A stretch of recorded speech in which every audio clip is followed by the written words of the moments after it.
శ్రీ గురువే నమః. ఈ హృదయ రేఖలు అనేటువంటిది రెండో రేఖ. హృదయ రేఖని ఈరోజే ప్రారంభించాను. ఆత్మరేఖని ఈ రోజు నుంచి మొత్తం దాని గురించి పూర్తి వివరాలు మీకు వెల్లడిస్తాను. నచ్చితే లైక్ చేసి షేర్ చేసి సబ్స్క్రైబ్ చేయండి. ఈరోజు ఈ హృదయ రేఖ వంపు తిరిగితే గత వీడియోలో చెప్పాను.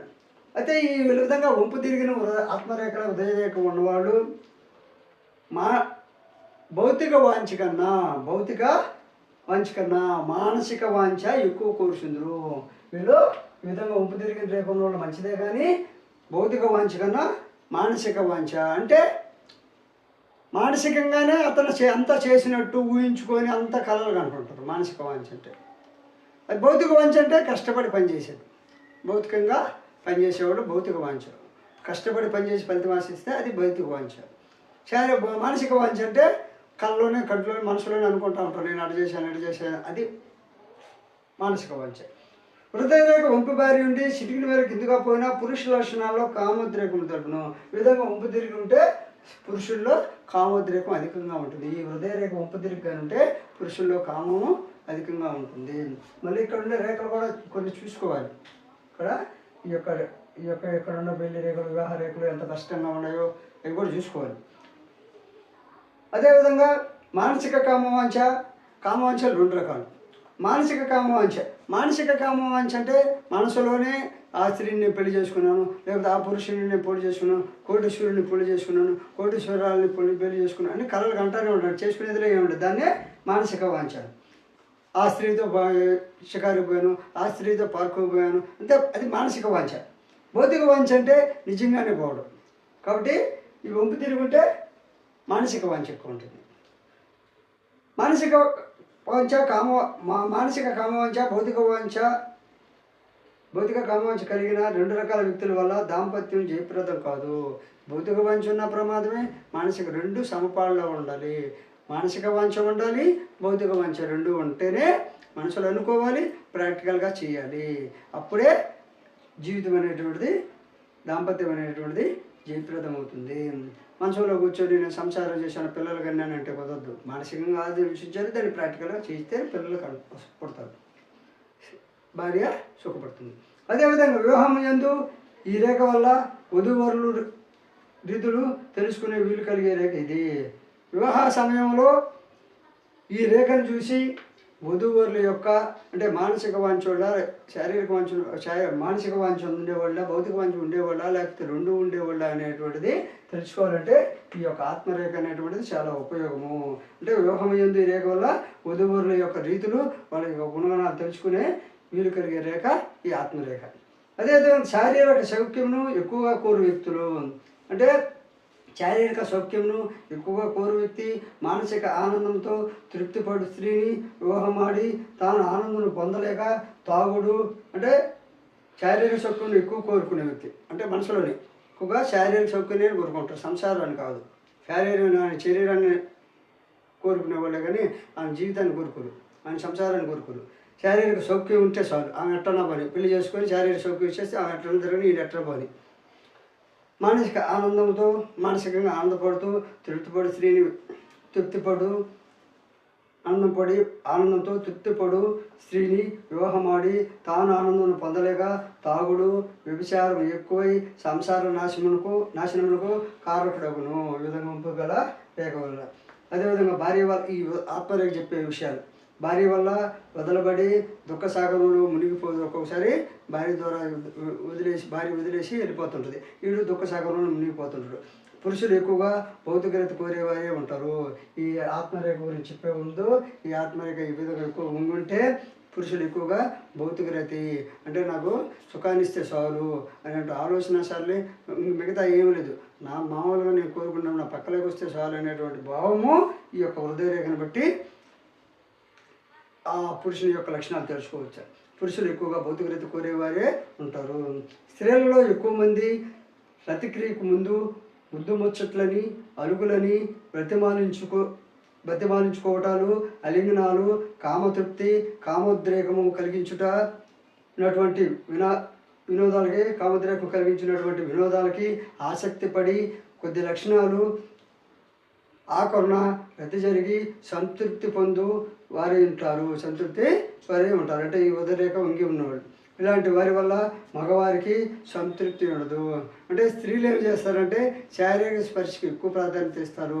శారీరక స్పర్శ ఎక్కువ ప్రాధాన్యత ఇచ్చేవాళ్ళు అంటే భౌతిక పరిస్థితులు అనమాట. అలాంటి వారి వల్ల పురుషులు అలాంటి స్త్రీల భౌతిక పరిస్థితులకి అలవాటు పడిన ఇంట్రెస్ట్ ఉండేవాళ్ళు, ఆసక్తి చూపేవాళ్ళ వల్ల పురుషులు సంతృప్తి పొందరు. రతిశక్తి లేని మగవారిలో అనేక దురభ్యాసాలు. అంటే ఏ స్త్రీ అయినా పురుషుని యొక్క భౌతిక సుఖాలు అంటే మామూలుగా శరీరాన్ని స్పర్శ చేసే చాలు, మామూలుగా కామక్రీడల్లో పాల్గొనకుండా కామక్రీడలను తగ్గించుకునే స్త్రీల వల్ల పురుషుడు ఏమవుతాడంటే రతి సంతృప్తి కోల్పోయి మగవారిలో అనేక దురభ్యాసాలు, తాగుడు, వ్యభిచారం వంటివి అలవాటు పడి చెడిపోతుంటారు. కాబట్టి ఈ హృదయ రేఖ అనేటువంటిది సంసార జీవితానికి, దీన్ని అందుకే భార్య రేఖ అని కూడా అనేది.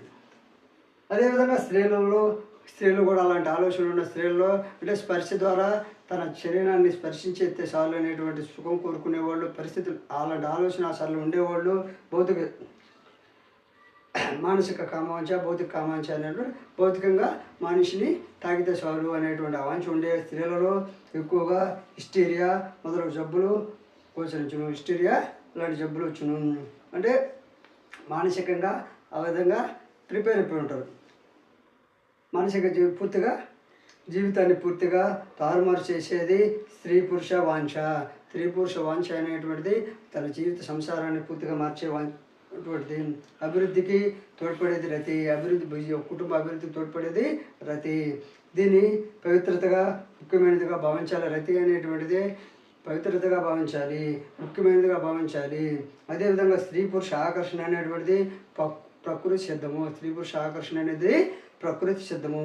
తప్పనిసరి రతిశక్తి చాలా గొప్పది. తప్పనిసరి రతిశక్తి అనేటువంటిది అంటే సంసారం చేస్తే కానీ పిల్లలు పుట్టరు అనేటువంటి భావం రావాలి. తప్పనిసరిగా రతి అనేటువంటిది శక్తి అనేటువంటిది చాలా గొప్పది. ప్రతి ఒక్క మానవుడు జీవితంలో ఈ రతిశక్తికి బానిసలే. మానవుడు ఏదైనా బానిస అయిందంటే ఈ రతిశక్తి అంటే స్త్రీ పురుషులు ఈ రతిశక్తికి బానిసలు అవుతారు, బానిసలుగానే భావించాలి. అందుకని ఈ పురుషులు మానవులు రతిశక్తికి బానిసలు కాబట్టి దాన్ని కంట్రోల్ చేసుకోలేని వాళ్ళు ఈ ఉదయరేఖలో మన చెడు లక్షణాలు ఉన్నవాళ్ళు ఆ రతిశక్తి కోసం ఇతరులు మోసం చేసి ధనం సంపాదించుకొని వేషగృహాలు కూడా పోతూ ఉంటారు. స్త్రీ పురుష ఆకర్షణలో ప్రేమ అనేది ఒక కళ. స్త్రీ పురుష ఆకర్షణలలో ప్రేమ అనేది ఒక కళ. పురుషులు కామోద్రేకమును కప్పిపుచ్చలేరు. పురుషులు కామోద్రేకమును కప్పిపుచ్చలేరు. అంటే రహస్యాలు ఏమడు మనసులో దాచుకోలేరు, చెప్పేస్తారు. స్త్రీలు మాత్రం కామోద్రేకమును అణిచివేయగలరు. అదేవిధంగా కామోద్రేకం అనేది స్త్రీ పురుషులకు సమానమైనప్పటికీ పురుషుడు మాత్రం బయట చెప్పుకోగలడు, స్త్రీ చెప్పుకోలేదు. అదేవిధంగా హృదయరేఖ, ఆత్మరేఖ, గురుమండల పీఠం వద్ద అంటే ఈ గురుమండల పీఠం అంటే గురుమండల పీఠం వద్ద హృదయరేఖ, ఆత్మరేఖ గురుమండల పీఠం వద్ద పుట్టి సరళ రేఖ వలె అరసే ఆవుల అంచును చిటికిన వేలు కిందుగా ముగిసిన వారు స్థూల ప్రపంచము కల్లయ్యని వాదించును. అంటే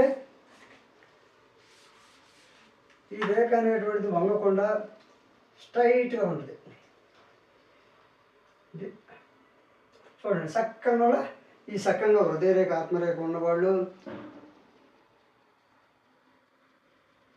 ఈ స్థూల ప్రపంచం అనేటువంటిది కళ్ళయని వాదించదురు, అసూయపరుడుగా ఉందరు, ప్రేమ కళలో అష్ట కష్టాలు పడతారు.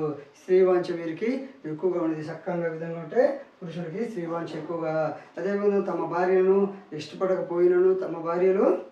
ఇష్టపడకపోయినను అనేక కష్టతర పద్ధతుల్లో తమ కామ కోరికను బలవంతంగా నానా బీభత్సం చేస్తారు. ఈ విధంగా స్ట్రైట్గా రేకుండే వాళ్ళు తన భార్య తనను ఇష్టపడకపోయినా బలవంతంగా అనేక కష్టతర పద్ధతుల్లో దౌర్జన్యం చేసి తమ కామ కోరికను బలవంతంగా నానా బీభత్సం సృష్టించి పూర్తి చేసుకుంటారు. అదేవిధంగా తాము ఎట్టి కోరికలు కోరుతున్నారో కూడా తెలియని స్థితిలో కోరి బాధపెట్టి అంటే ఆ స్త్రీ ఏ విధమైన పరిస్థితిలో ఉందో కూడా ఆ విధమైన స్త్రీకి మానసిక పరిస్థితి ఎలా ఉందో కూడా పట్టించుకోకుండా ఆమె కోరికలు ఏ విధంగా ఉన్నాయో కూడా పట్టించుకోకుండా అడగకుండా బాధ పెట్టి తాము బాధలు పడుతుంటారు. సుఖం లేకుండా వీరి జీవితం ఉండును. కాబట్టి ఈ ఆత్మరేఖ అనేటువంటిది లేదా హృదయ రేఖ భార్య రేఖ ప్రేమ రేఖ అనేటువంటిది మనిషి జీవితానికి చాలా ప్రధానమైన మెట్టు. ఈ ఏంటన్నిటికీ ఈ ఆయుర్దాయం ఆయుష్కి, ఇది బుద్ధికి, ఇది వచ్చేసి సంసార జీవితం సాగాలంటే ఈ రేఖ.